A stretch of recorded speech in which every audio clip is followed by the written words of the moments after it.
또 한 가지 우리 성도님들 이 시간이 일주일 중에 제일 놀기 좋고 또 늘어지기 쉬운 토요일 날 오후인데 이 시간에 나와가지고 이렇게 하신 분 대단하신 겁니다. 예, 그것을 제가 염두에 두고 대신 제가 이 제목을 교육은 누구의 것? 하나님의 것. 그리고 이 진리 한번 생각해 봤나? 이렇게 반말로 제가 질문을 딱 달았어요. 왜 그랬을까요? 이 특강이 있기 전까지 교육을 누구의 것이라고 생각하셨습니까? 혹시 교육이 하나님의 것이라고 전에 생각해 본 적이 있으신 분 한번 손 들어보세요. 우리 아이들이 받는 교육, 내가 우리 아이들을 학교에 계속 보냈었는데 교육이 나의 것도 아니고 우리 아이의 것도 아니고 세상의 것도 아니고 정부의 것도 아니고 정말 교육은 하나님의 것이다. 이거를 전에 생각해 본 적이 있으신 분.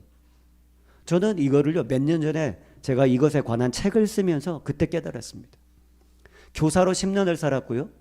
하나님께서 2013년부터 학교를 세우라는 마음을 주셔서 선교사로 있으면서 교회를 개척하면서 박사과정을 같이 했습니다. 그래서 교육학 박사과정을 했는데요. 그때 그 교육학 박사과정을 마치고 책을 쓰면서 그때 깨달은 거예요. 그 모든 교육에 대한 거 10년 동안 학교교사로 살고 교육학 박사를 끝내고 오랫동안 연구하면서 아하 성경을 연구하고 교육을 연구할수록 교육은 다른 사람의 것이 아니구나. 교육은 하나님의 것이구나. 네, 아멘. 이게 진리입니다. 만약에 여러분이 오늘 이 제목만을 정확히 깨닫는다면요 여러분은 엄청난 진리를 발견하시는 겁니다. 이 진리를 꼭 붙잡아야 되겠습니다. 자, 그러면 제가 여러분에게 지금 하나씩 나눠드렸는데요. 그게 지금 제가 PPT로 준비를 안 했고 아까 따로 종이 한 장 나눠드렸죠. 예, 그 종이 안에 첫 번째 페이지에 답들이 다 달려 있습니다. 그래서 첫 번째 페이지는 지금 보지 마시고요. 이 노래를 저랑 같이 한번 불러보시는데요. 예. 자, 굉장히 간단합니다. 그 위에 보면 작사 작곡을 누가 했습니까? 예, 정재영 목사가 했습니다. 우리 아이들하고 제가 지금 홈스쿨링을 계속 해오고 있는데 어느 날 하나님께서 새벽에 기도하는데 이 노래를 주셨어요.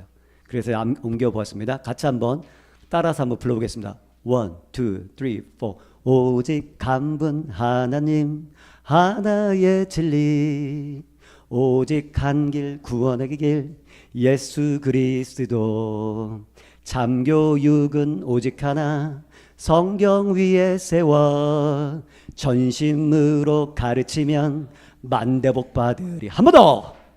오직 한 분 하나님 하나의 진리 오직 하나 구원의 길 예수 그리스도 참교육은 오직 하나 성경 위에 세워 전심으로 가르치면 만대복. 마지막으로 한 번 더.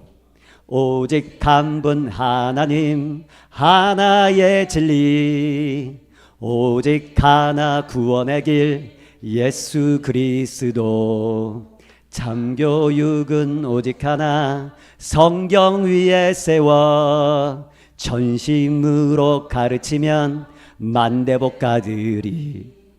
아멘. 자, 그럼 다음 페이지에 들어가는 말이 있습니다. 자, 지금 노래에 의하면 오직 한 분 하나님이시기 때문에 진리는 몇 개이다? 하나밖에 없는 거예요. 사실 많은 사람들이 진리와 역사와 사실이 다른 거라고 생각합니다. 그런데 여러분, 진리라는 거는요 진짜 사실입니다. 진짜 사실.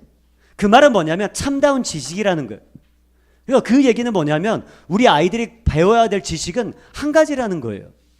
그것이 학교와 교회와 가정이 따로 노는 것이 아니라는 겁니다. 하나라는 거예요. 그렇기 때문에 진리가 하나이기 때문에 뭐예요? 여러분 아시다시피 구원의 길은 오직 하나? 예수님이시죠. 예수 그리스도만. 그렇기 때문에 우리 삶에는 하나의 뭐만이 존재해요? 하나의 삶의 목적이 존재하는 겁니다. 진리가 하나이고 구원이 하나이기 때문에 우리 삶에는 딱 하나의 목적밖에 없어요. 그거는 하나님을 알고 예수 그리스도를 증거하는 것 외에는 삶의 목적이 없는 것입니다. 맞아요. 그럼 마지막으로 오직 하나 뭐가 존재합니까?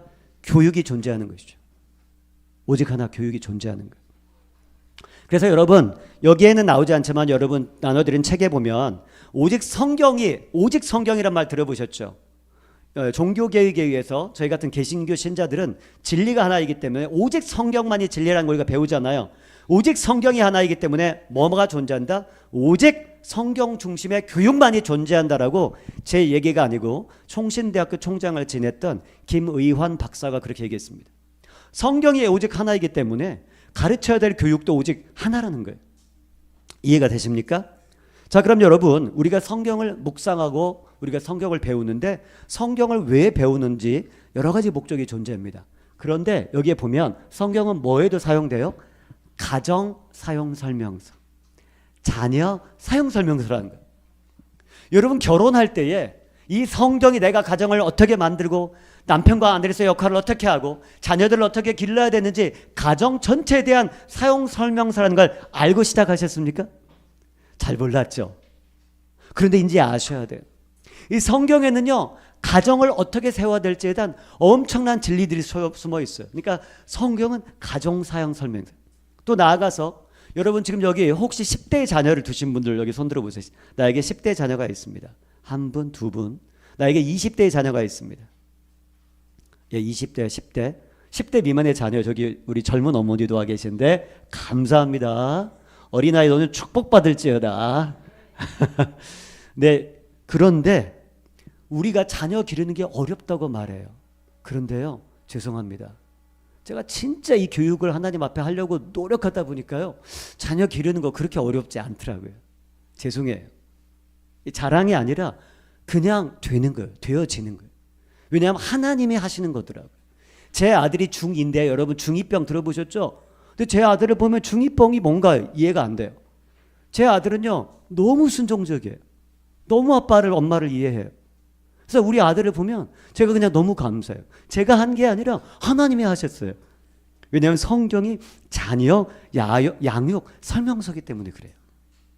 자, 그런데 이런 성경의 진리를 우리가 삶에 실천하는 것은 쉬워요, 어려워요? 어렵습니다. 우리가 사용 설명서라면 컴퓨터나 다른 전자기기 사용 설명서는 어렵지 않아요. 그것만 따라가면 되죠. 근데 양육, 가정을 세우는 거, 자녀를 세우는 이런 사용 설명서가 성경인데 그거 실천하기가 여간 어려운 게 아니에요. 쉽지가 않아요. 어떤 때는 심지어 사용 설명서가 있는데 다 까먹어버리고 완전히 우리 힘으로 하다가 가정을 망가뜨리기도 하고 또 자녀를 망가뜨리기도 합니다. 왜 이렇게 자녀를 기르거나 가정을 세우는 게 어려울까요? 그거는요, 영적 진리는 삶에 실천하는데 굉장히 어렵습니다. 영적 진리이기 때문에 그래요. 관계적인 건 영적인 겁니다. 그런데 영적인 건 어떤 문제가 있어요? 두 가지 대표적인 문제가 있는데 하나는 교만의 문제예요. 왜냐하면 성경에 나오는 명령이 너무나 단순해 보여요. 그러니까 내가 잘하고 있는 것 같아요. 뭐 별거 아닌 것 같아요. 그 명령 안 지켜도 그냥 될 것 같이 생각을 합니다. 근데 막상 그렇게 살아보면요, 가정이 엉망이 됩니다. 자녀가 엉망이 됩니다. 첫째로는 우리 안에 깊은 교만이 있어요. 내가 할 수 있다고 생각하는 교만이 있어요. 내 자녀를 노엽게 하지 말라. 이게 성경의 최고의 명령이에요. 만약에 그것만 알면은요, 자녀 교육 거의 끝납니다. 내 자녀를 노엽게 하지 말라. 그런데 부모가 입을 열면 다 노엽게 해요. 표정이나 행동에서 자녀를 24시간 거의 노엽게 합니다. 그러니까 자녀가 10대가 문제가 있는 게 아니에요. 이제는 어른이 되어버린 아이를 이해하지 못하고 부모가 윽박지르고 부모라는 권위 때문에 아이를 억압하는 것이죠. 아이가 영혼의 자유가 없어요. 그래서 튕겨나가려는 것입니다. 그래서 교만의 문제가 있어요. 내가 안다고 착각하는 것. 두 번째는요, 영적 공격이 있습니다. 죽는 날까지 영적 공격은 끊이지 않아요. 하나님 나라 들어가는 날까지 하나님과의 관계, 다른 사람과의 관계는, 이 관계는 영적인 거기 때문에요, 사단이 계속 공격합니다. 계속 공격합니다. 깨어있지 않으면 절대로 그 관계를 세워나갈 수가 없어요. 이런 이유 때문에 성경의 사용 설명서임에도 불구하고 실천하기가 어렵죠.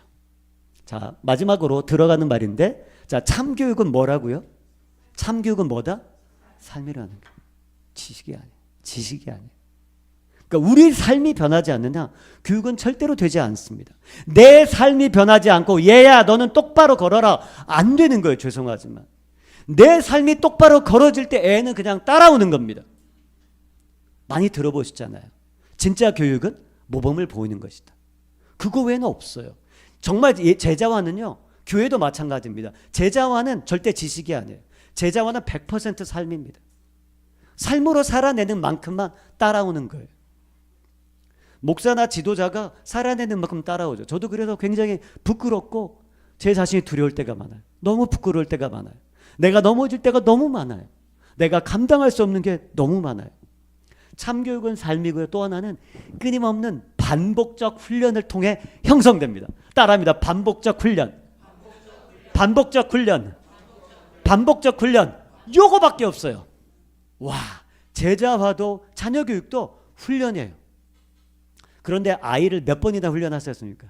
5번, 10번 하다 안 되면 포기하셨나요? 예, 실망하지 마십시오. 오늘 엄청난 진리를 얻게 되는 겁니다. 뭐 50번 했다고 포기하시면 너무 빠른 거예요. 50번, 100번, 1000번을 해도 안 변하잖아요. 그때 변화될 건 나입니다. 내가 변화되면서 쟤를 어떻게 훈련하지? 내가 어떻게 쟤를 훈련하지? 포기하지 않고 훈련하면 애는 반드시 변화합니다.